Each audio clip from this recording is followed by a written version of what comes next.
Hi everyone, Shirley here. Well, that was a long break, and I mean a long break. Over a year since I've done a video recording, and I just can't believe it myself.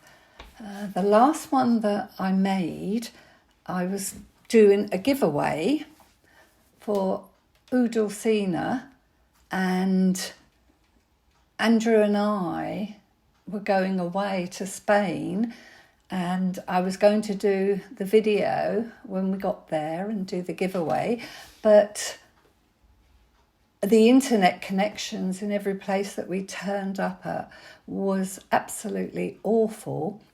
So I had no way of doing the giveaway, and I thought it didn't really matter. I'd do it when I got home, but the months went by and I just got out of the habit of doing the video, and I completely forgot about the giveaway. So I'm going to apologise for that now, and I will do the giveaway in the next video.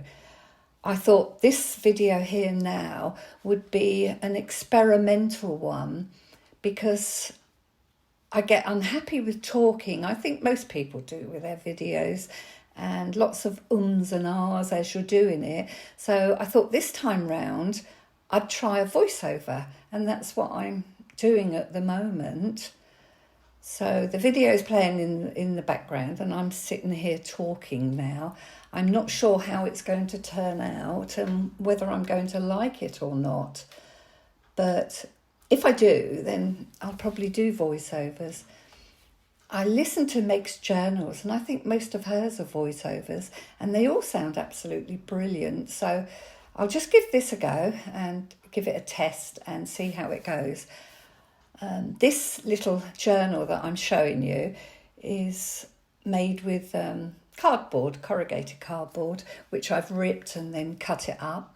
I punched the 3 holes, and I have reinforcers to put on the holes yet on each page, and I will do that because as you turn it, I'm sure it's going to get weaker and weaker, and then they'll eventually split. So I'll put the reinforcers on that because it seems a shame that it splits and it gets ruined all because I couldn't be bothered to do it. This little page now as well is a little flip and with some lace, and a little flip with the picture to put some secret writing on. But I have still been doing lots of journals and lots of sewing. I've been experimenting as well with lots of hand sewing. I wasn't sure whether I'd be able to do it because I used to have rheumatoid arthritis and it really ruined my hands, and I used to be in a lot of pain, but I'm not anymore, and the rheumatoid went and I'm able to do the stitching now. So as I said, I've been doing lots of stitching and fussy cutting. This I was able to fussy cut the image now, and I've, as you can see, putting the glue all over it. But when I glue it on, what I'm going to do, and I've shown you the pencil, but you'll see it in a minute, and it goes very blurred, the image, but it's a Crafty tint pencil from Derwent, and it's a burgundy colour.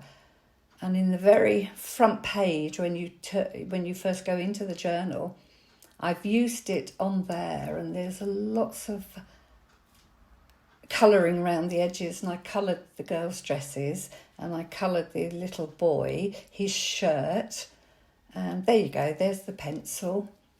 But you'll see it in a minute that it's a Derwent, and it's water soluble. So it's, as I said, it's Crafty tint, and you go round the edges, and then you get a water brush, a paintbrush, or one of those water brushes, and you just drag it out. I only did it very delicately here to show you. I'll do it properly when I finish the video, and I'll go ahead and finish most of the album.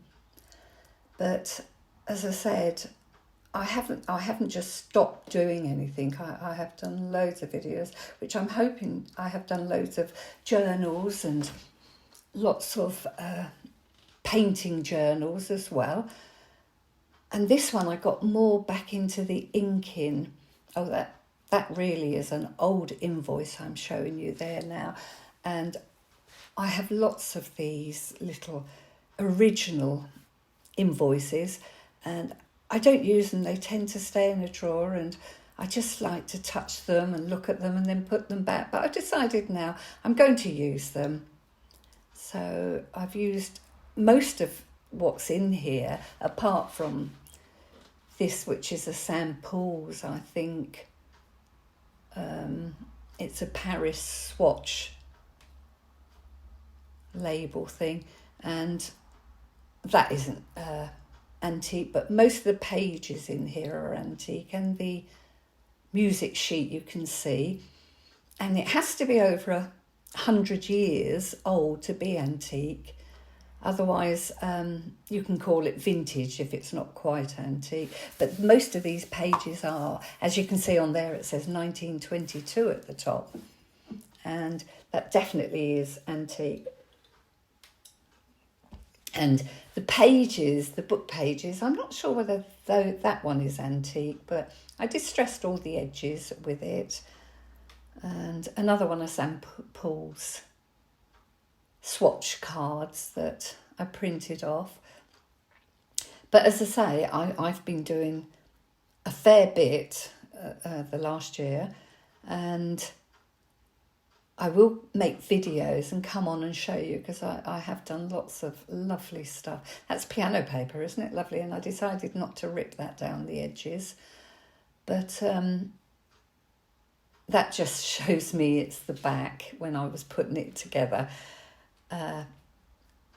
And the image on the front there, that's an Alter New embossing folder, and then I just cut the middle out and put the image in there. The embossing folder mimics the Tim Holtz one. You know, they're both similar, but the Alter New one was bigger. And now this is another album that I started to make.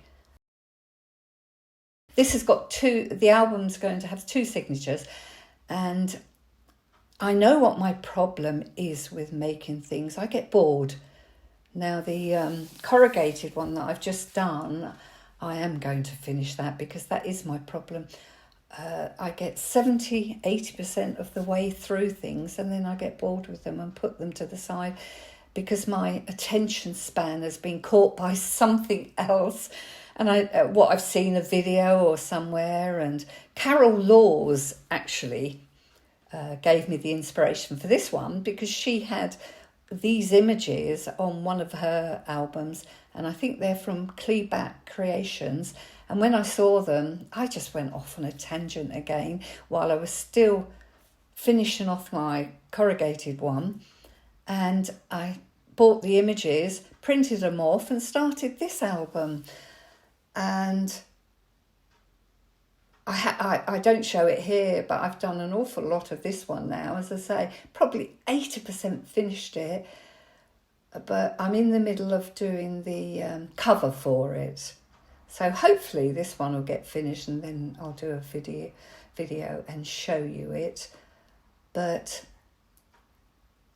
I have shingles at the moment, and it is so painful.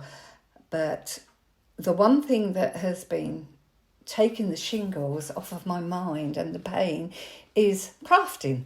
And that's why I came on and decided to do a video.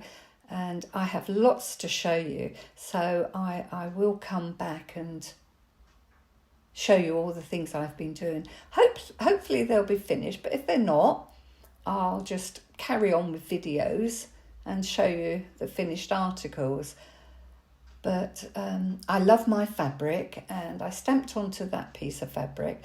I tea dyed it first, or coffee dyed, I can't remember. And then I stamped onto it, and then I coloured the image in with Tim Holtz Distress crayons, and I do love those. Now, was it the crayons or the pencils? I can't remember, but one of the two anyway. But water soluble as well, and I just put the little water brush onto it and did it. I love images. that's me. I do like botanical, I do like flowers, and I use a lot of flowers, but I'm more ladies' images, girls' images, children. And as I was doing this, and I've nearly finished this, lo and behold, I started another one. But this one is actually a man's journal, because I haven't done a man's journal, or I don't think I did one, I think. And that was for Marcy Coates when I was on her design team. But I noticed today Sam Poole has brought out Digi images of men. And so I've decided now that I'm going to buy it, and they're going into my men's journals. But anyway, I'm going to sign off now. I'm going to see how this goes, and then I'll get back to you. Bye!